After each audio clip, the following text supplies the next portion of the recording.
जी बिल्कुल, मैं औरंगी टाउन से आपको रिपोर्ट कर रहा हूँ। औरंगी टाउन में एक अफसोसनाक वाक़या पेश आया है। सुसर ने बेदर्दी से चापड़ मार के दामाद को कत्ल किया, ना सिर्फ फैमिली मेंबर को भी ज़ख्मी किया। वो मुलज़िम आप देख सकते हैं मेरे अकब पे मौजूद है।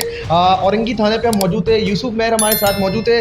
एसएचओ सर, मुझे बताइएगा, अफसोसनाक वाक़या है, कैसे ये वाक़या रहनुमा हुआ और ये किस वजह कर कत्ल किया है, थोड़ा-सा मुझे बताइए। औज़ुबिल्लाहि मिनश्शैतानिर्रजीम, बिस्मिल्लाहिर्रहमानिर्रहीम। पहले तो मैं आपका शुक्रिया अदा करता हूँ जनाब, थैंक यू।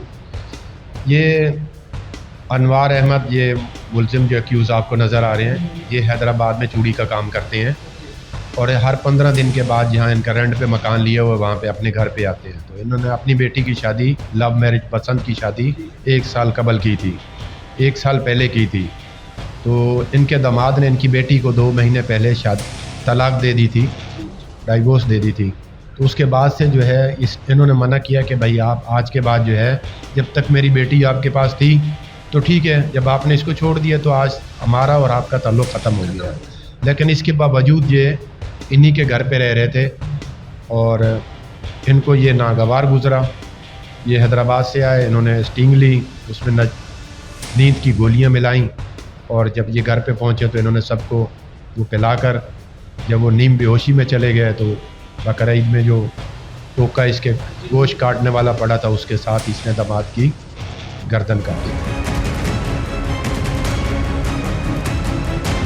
सब ये भी मुझे बता दें कि शादी को कितना अरसा हो गया था और डिवोर्स जो हुआ था, डिवोर्स में कितना अरसा गुजर चुका? ये तकरीबन साल पहले शादी की थी, उसके समझो 2 महीने पहले इसने उसको डिवोर्स दे दी थी। ऑन दी स्पॉट जो इन्होंने हिट किया अपने दामाद को, चापर से मारा है, ऑन दी स्पॉट एक्सपायर हो गए थे। और फैमिली मेंबर कौन कौन जख्मी है उसमें? जैसे इसने उसको समझो गर्दन पे वार किए तो इंसान है, जब जान निकलती है तो तकलीफ़ तो होती है।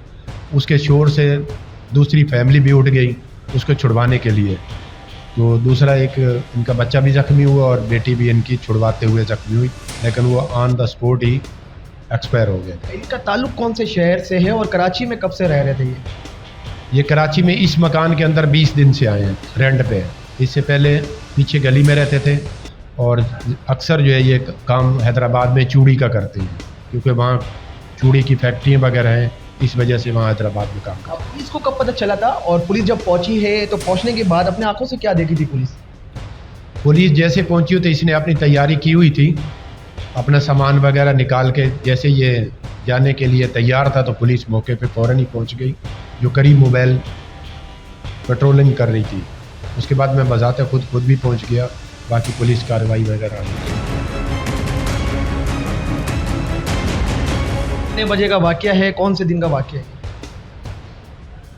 ये 3 दिन पहले का वाक़या है और रात तकरीबन 3:30 बजे 4 बजे का वाक़या है। बॉडी फैमिली ले जा चुकी है या रिसीव अब तक नहीं हुई है बॉडी?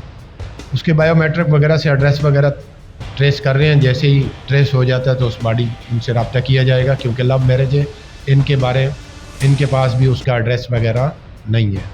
ये दामाद को मतलब मारने का प्लानिंग इन्होंने पहले से बनाया हुआ था? जब आपने इन्वेस्टिगेशन की होगी तो मारने का प्लानिंग पहले से बनाया था या ऑन दी स्पॉट स्टिंग में दवाई मिलाकर, मेडिसिन मिलाकर उनको बेहोश किया गया? ये इनका पहले से ही प्रोग्राम था, क्योंकि जब ये घर पे बात करते थे तो उसकी आवाज़ भी सुनते थे, तो अपनी वाइफ से ये फ़ोन पे कहते थे कि भाई जब इसने छोड़ दिया मेरी बेटी को तो ये घर पे क्यों रह रहा है, जबकि वो मुसलसल घर पे ही रह रहा था। तो इसके मतलब इसने पहले से ही प्रोग्राम बनाया हुआ था और प्रॉपर ये तैयार हो गया है।